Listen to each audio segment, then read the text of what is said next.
Michael E. Hart menulis buku judulnya The 100 tokoh paling berpengaruh di dunia. Sejarawan Yahudi yang nulis ini. Siapa nomor satunya? Muhammad. Oke.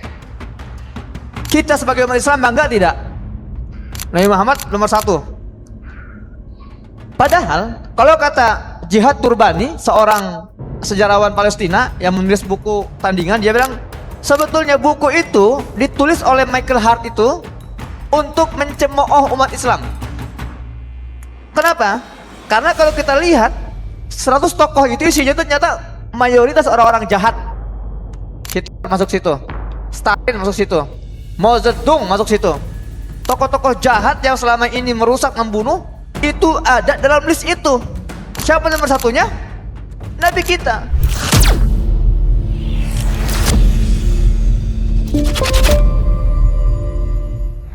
Ada rencana licik di balik ditutupnya Aqsa. Assalamualaikum warahmatullahi wabarakatuh. Teman-teman semuanya, di cerita untung sekali ini kita tampil live di Masjid As-Siddiq Sentul. Nah, bersama kita udah ada dua narasumber kita, Bang Hussein Gaza ada di sini dan juga Syekh Ahad langsung dari Gaza. Nah, jadi dua-duanya dari Gaza nih, gitu. Kalau saya dari Jaga Garza. Ya, hari ini kita akan ngebahas penyerangan atau perang dunia ketiga yang sedang terjadi sekarang ini dengan ditutupnya Masjidil Aqsa di Ramadan ini, yang semua orang nggak boleh masuk, tapi ada kesibukan di dalam. Apakah kesibukan itu? Nah, yang pertama kita mau update dulu mengenai berita terbaru mengenai perang Israel Iran kali ini. Silakan Syekh Hussein, ada info apa terbaru? Ya. Jadi banyak dinamika selama 2 pekan ini, sudah masuk pekan ketiga dan kondisi semakin tidak menentu. Ya. Amerika semakin kewalahan, Israel juga. Kita lihat bagaimana mereka akhirnya banyak melakukan gimmick dan gestur, Ya. termasuk menghilangnya Netanyahu dari peredaran. Ya. Yang muncul malah cuma video-video AI. Ini semua juga kan gestur-gestur yang memiliki pesan-pesan misteri di belakangnya ya. Ya. Saya ingin kasih gambaran seberapa paniknya Amerika dan Israel hari ini. Pertama, mereka masuk dalam perang ini dengan berbagai bentuk miskalkulasi. Serba salah kalkulasinya.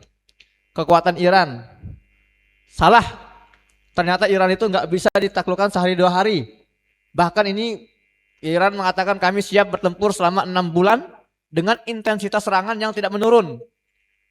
Satu. Kedua, miskalkulasi terhadap respon dengan negara Arab. Negara-negara Arab ini ternyata nggak mau ikut perang. Karena itu sebetulnya adalah agenda besar Israel, Amerika. Seperti mereka menabrakkan antara Rusia dan Ukraina di awal-awal, setelah perang mundurlah Amerika. Berubah fungsinya menjadi apa? Menjadi tukang penjual senjatanya gitu kan. Itu yang diinginkan dari awal itu. Menggunakan pangkalan-pangkalan militer di kawasan untuk menyerang Iran. Nanti Iran membalas ke kawasan, lalu terjadi perang antara Arab Teluk melawan Iran. Nanti Amerika akan mundur dan fungsinya berubah menjadi penjual senjata. Ternyata kalkulasi itu gagal. Ketiga, miskalkulasi lainnya adalah kemampuan intelijen Iran yang ternyata lebih siap dibandingkan intelijen Amerika. Oke, sebelum perang pecah pasti ada perang intelijen. Itulah kenapa para petinggi Iran pun dibunuh dalam waktu yang tidak lama karena sudah ada data intelijen. Di sisi lain, 10 radar paling canggih milik Amerika yang ada di kawasan hancur, termasuk radar-radar penting yang ada di Israel. Artinya apa? Tanpa berfungsinya radar itu, roket-roket Iran itu nggak bisa dibendung. Makanya sekarang kita lihat Tel Aviv itu benar-benar porak-poranda itu ya. Meskipun nggak banyak diberitakan. Apalagi juga pangkalan militer Amerika. Itu juga miskalkulasi. Kemudian, apa miskalkulasi lainnya adalah respon negara-negara Eropa yang menolak untuk memberikan dukungan militer. Udah diminta padahal ya. Dan diminta, Ayo bantu bantu saya yuk, sama-sama kita geruduk Iran buka Selat Hormuz, menolak. Nah, jadi bayangkan tekanan pemerintah Amerika, tekanan pemukim ilegal Yahudi dalam Israel, tekanan dunia, melonjaknya harga barel minyak, kemudian juga ekonomi Eropa yang semakin kolaps. Ini semua tertuju pada satu orang yang namanya Netanyahu. Jadi bayangkan bagaimana betapa dia itu sangat tertekan. Apalagi Netanyahu sendiri itu punya yang namanya skandal personal politik skandal politik personalnya di Israel, skandal korupsi, skandal sexual harassment, dia punya tuh skandal itu. Skandal banyak hal lah, nepotisme juga ada skandalnya. Jadi wajar kalau hari ini kita tidak bisa menemukan keberadaan Netanyahu secara real gitu ya. Jangan-jangan apa sengaja escape-nya ke situ kali? Bisa jadi. Makanya kita semua sekarang sedang membaca dan menganalisa. Apapun itu, semakin Netanyahu berusaha membuktikan dirinya masih hidup dengan video-video itu, semakin jelas ada hal-hal yang sedang dia tutupi. Semakin jelas ada kepanikan yang sedang dia tutupi. Jadi kita nikmati saja. Kita nikmati saja bagaimana mentalnya si Netanyahu ini sedang hancur-hancurnya saat ini. Ya kalau kita lihat sepertinya emang biang kerusakannya dia ya udah 30 tahun dia nyuruh ngancurin Irak. Kemudian katanya biar bisa damai Timur Tengah. Sekarang Iran digituin juga kan. Udah negaranya rusak, ekonomi runtuh, dimusuhin dunia. Dia harus punya escape plan berarti ya. Harus punya bagaimana caranya dia bisa kabur dari itu ya. Okay, Syahid, I want to ask you a question.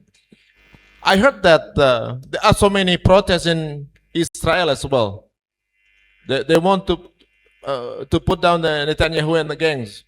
They disagree with the policy of Netanyahu because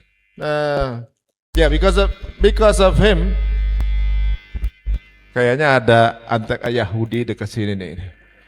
Kita obrolan kita kayak di sana. Ada safarat intar. Ada. Yeah. So they want Netanyahu.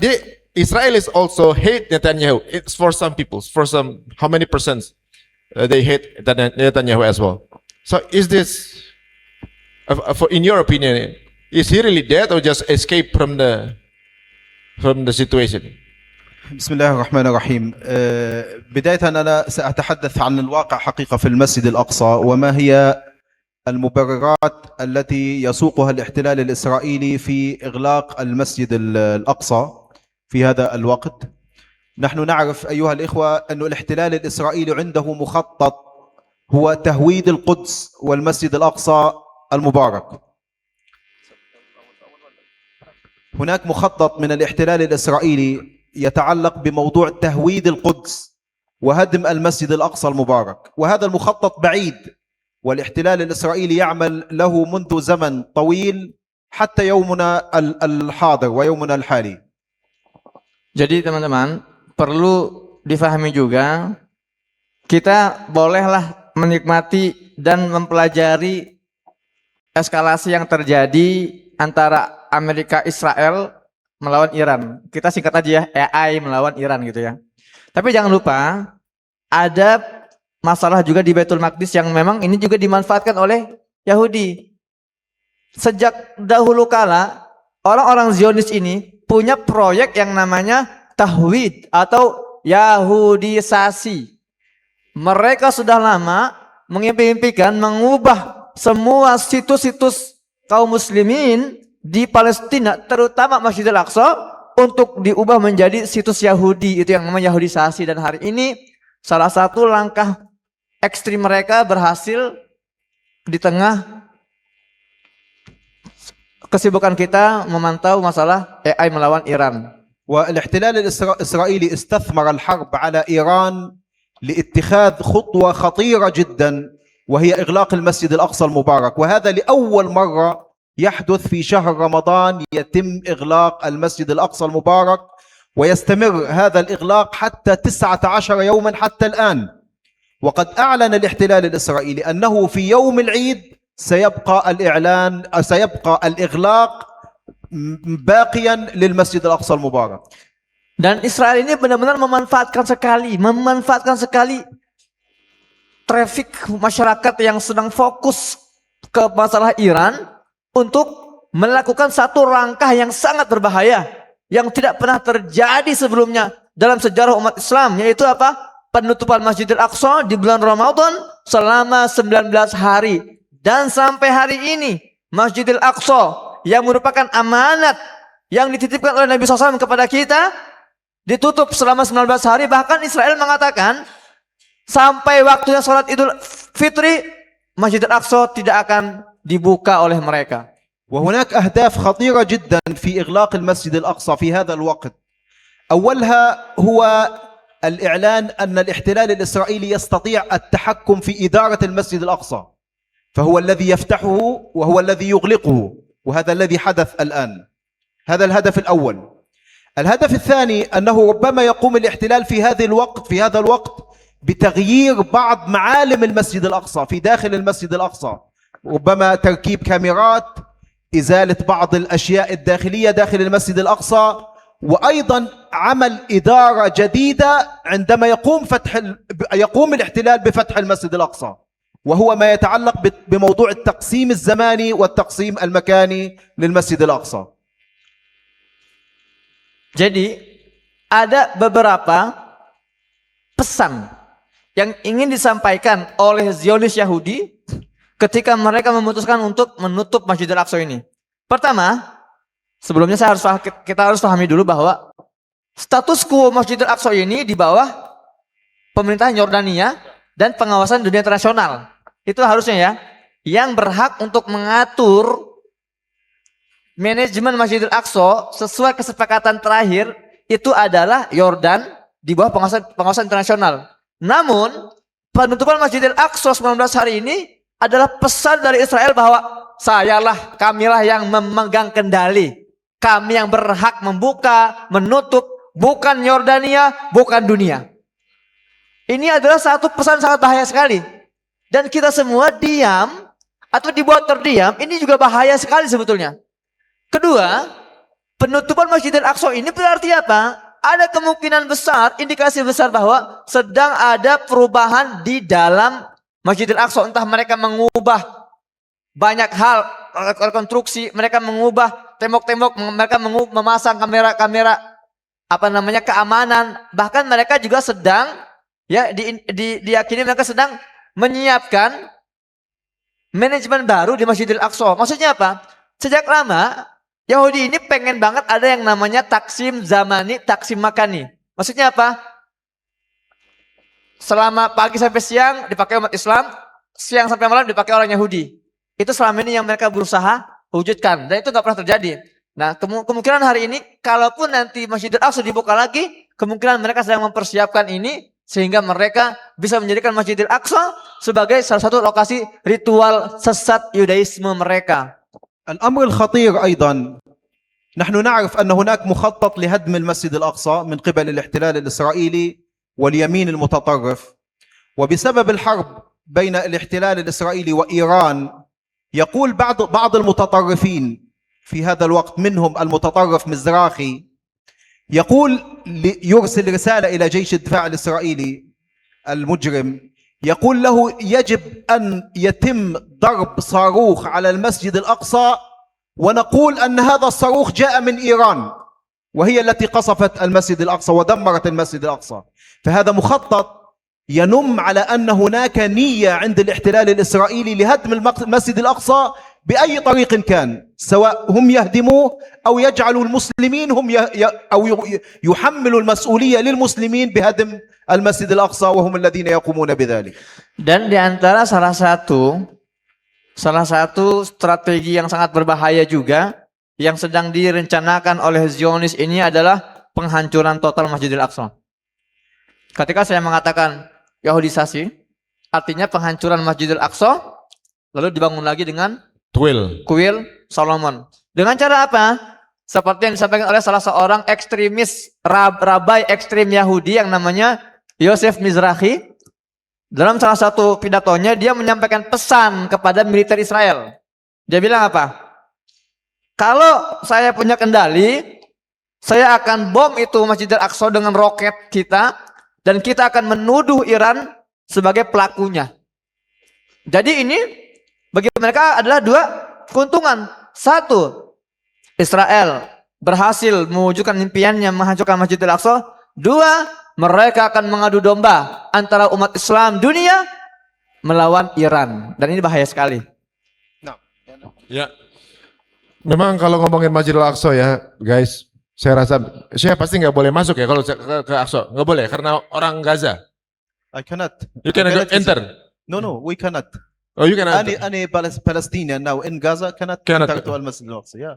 When I was there in Aqsa, In West Bank, they have just the occupation will allow to 1,000 people have to take permission to visit Al-Masjid Al-Aqsa. yeah, Just before visit, have to apply to occupation. If they have permission, he can yeah, go.